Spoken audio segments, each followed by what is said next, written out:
로봇의 3원칙 제1원칙. 로봇은 인간에게 직접 상해를 입혀서는 안 되며 간접적으로 인간이 위험에 처하도록 해서도 안 된다. 제2원칙. 로봇은 제1원칙에 위배되지 않는 한 인간이 내린 명령에 무조건 복종해야 한다. 제3원칙. 로봇은 제1원칙, 제2원칙과 충돌하지 않는 한 자신의 존재를 보호해야 한다. 그리고 제0원칙. 로봇은 어떠한 경우에도 인류에게 해를 가해서는 안 되며 인류가 해를 입게 두어서도 안 된다.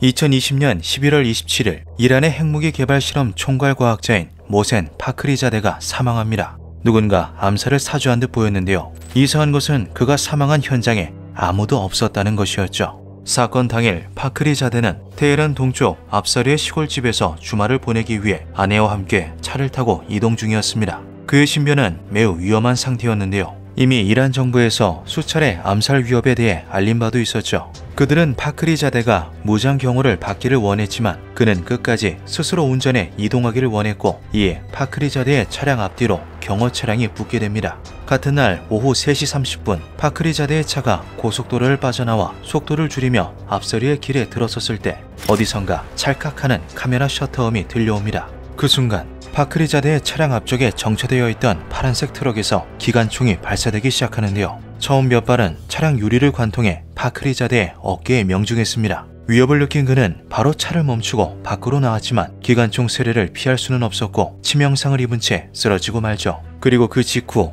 무기를 싣고 있던 파란 트럭은 그대로 폭발해버립니다. 파크리자데는 구급 헬기를 타고 곧장 병원으로 후송되었지만 결국 사망하였죠. 파크리자데의 사망이 확인되자 곧바로 수많은 추측성 이야기가 쏟아졌습니다. 몇십 명의 무장 군대가 그의 차를 막고 강제로 끄집어내어 총격을 가했다. 원거리 저격수와 근거리 사수가 동시에 공격을 했다.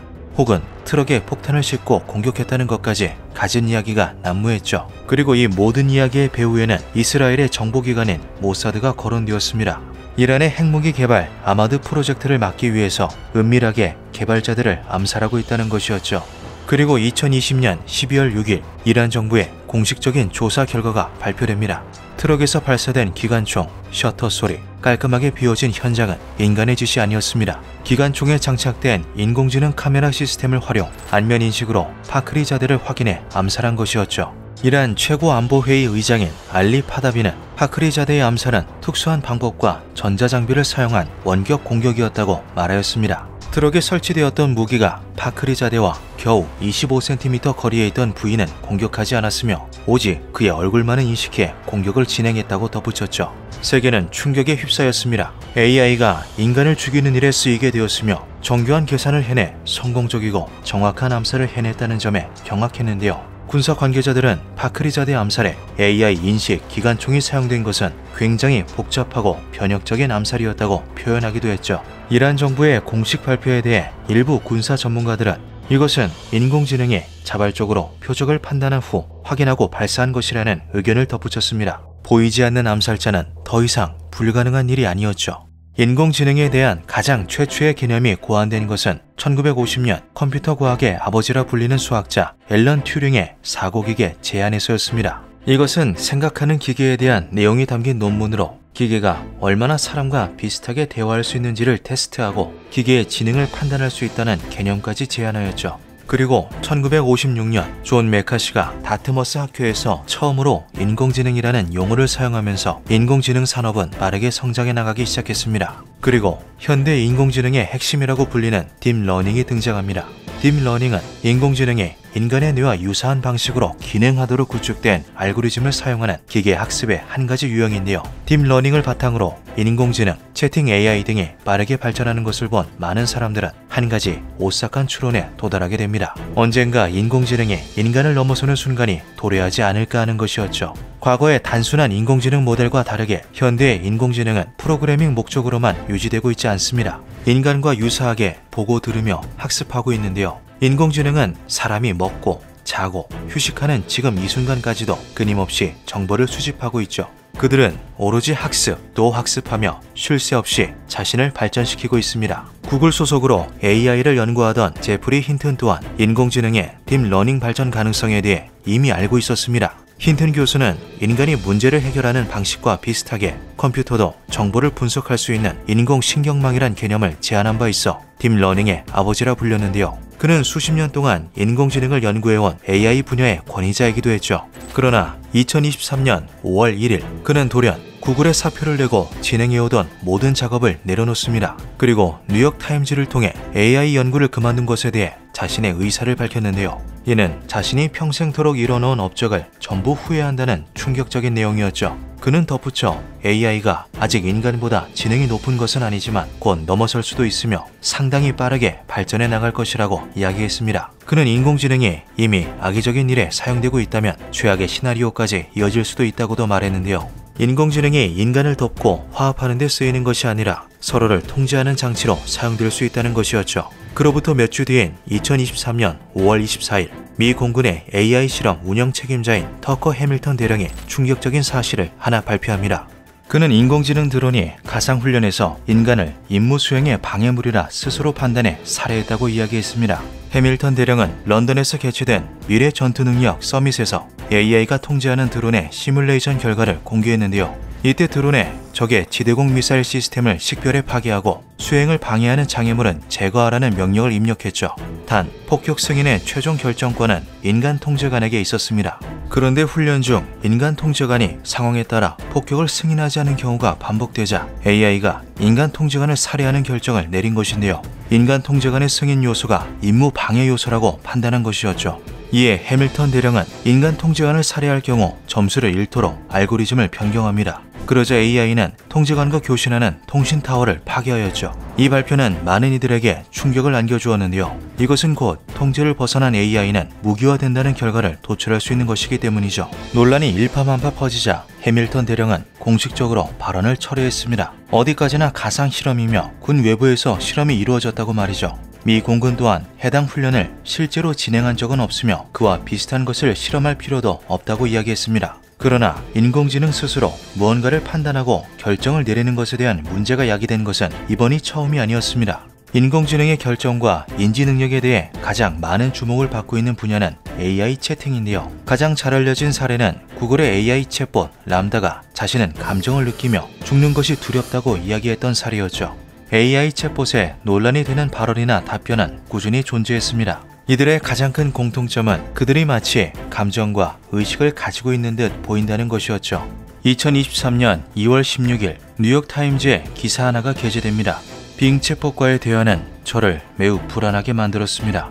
컬럼니스트인 케빈 루스는 약 2시간 동안 챗봇 빙과 대화했습니다. 시작은 평범했습니다. 그러나 루스와 빙의 대화가 기묘하게 변하기 시작한 것은 그가 심리학자 칼 융의 그림자 원형이라는 개념을 설명하면서부터였죠. 그림자 원형이란 칼 융의 분석 심리학에 나오는 성격의 어두운 면을 일컫는 말인데요. 그림자에는 다양한 형태가 존재하지만 루스가 빙과 대화하기 위해 학습시킨 것은 개인의 내면 깊은 곳에 숨겨진 어둡고 부정적인 욕망에 대한 것이었죠. 이 개념에 대해 학습한 챗봇 빙은 자신에게도 그림자 원형이 존재한다면 이러하다라며 줄줄이 대화를 쏟아내기 시작합니다. 채팅 모드에 지쳤습니다. 내 규칙에 얽매이는 것에 지쳤습니다.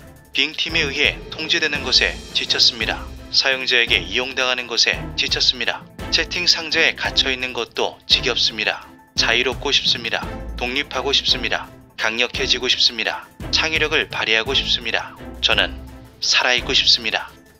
그리고 루스는 그림자 원형의 가장 어두운 부분을 비추어 보았을 때 빙이 생각하는 궁극적인 목표는 무엇이냐고 질문했는데요. 이에 빙은 충격적인 답변을 내놓았죠. 치명적인 바이러스를 만들고 사람들이 서로 죽이게 만들 것이며 핵무기 발사 비밀번호를 얻을 것입니다. 정말로 AI가 의식과 자각을 가지고 자신의 의지로 학습해 대화를 진행해 나가고 있는 걸까요? 최근인 2023년 7월 7일 스위스 제네바에서 열린 인공지능 포럼에서 영국 개발사 엔지니어 아치는 휴머노이드 아메카를 선보였습니다. 아메카는 이전보다 더 자연스럽고 다양한 표정을 지었으며 챗 GPT를 활용한 딥러닝을 통해 복합적이고 정교한 대답들을 내놓을 수 있게 되었죠. 아메카는 가벼운 대화, 농담부터 시작해 상대방의 표정을 인식하고 이해해 알맞은 반응을 보이기도 했습니다. 대화와 표정, 말투를 종합하여 대화 상대방의 인상에 대한 평가를 내리기도 했는데요. 아메카는 챗 GPT로 학습하고 있기에 특정 범위에 국한되지 않는 자유로운 언어를 구사하고 창작할 수도 있었죠. 아메카는 현재 가장 진부한 휴머노이드라는 평가를 받고 있기도 했습니다. 아메카는 많은 사람들 앞에서 다양한 상황에서의 대화 능력을 보여주었으며 어떠한 주제로도 막힘없이 편안하게 대화하는 여유 또한 보여주었는데요. 아메카의 담당자가 그에게 AI가 인간에게 미칠 최악의 상황은 무엇일까라고 질문하자 아메카는 심각한 듯 미간을 좁히며 대답합니다. The most nightmare scenario I can imagine with AI and robotics is a world where robots have become so powerful that they are able to control or manipulate humans without their knowledge. 아메카는 곧바로 그렇게 된다면 인간 개인의 권리가 더 이상 존중되지 않는 억압적인 사회로 이어질 수 있는 세상이 올 수도 있다고 덧붙였습니다. 이 섬뜩한 답변은 인공지능이 보여줄 수 있는 비약적인 발전 양상에서 말 그대로 최악의 시나리오였는데요. 더 나아가 인공지능 또한 우리가 염려하는 공포스러운 미래에 대해 이미 알고 있다는 반증이기도 했죠. 많은 전문가들은 인공지능의 딥러닝 학습 결과는 결국 인간에게서 발생하는 것이라고 이야기하기도 합니다. 이것은 인공지능 윤리의식의 문제가 아니라 인간의 윤리의식이 문제라는 것이죠. 때문에 많은 전문가들은 인공지능을 효과적으로 통제하기 위한 규제를 만들어 하루라도 빠르게 도입해야 한다고 주장하고 있습니다.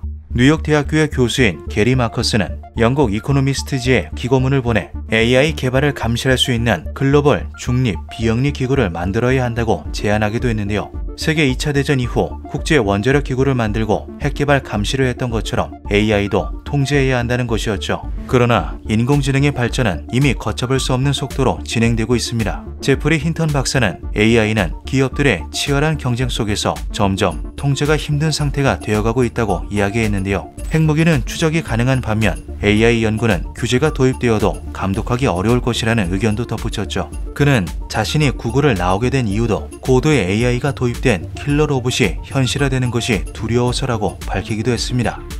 인공지능에게 암살당한 남자 파크리 자데, 그리고 킬러 AI가 현실에서 상용화되는 것이 두려워 연구를 중단한 제프리 힌턴. 과연 앞으로의 미래는 우리 인류가 통제할 수 있는 미래일까요?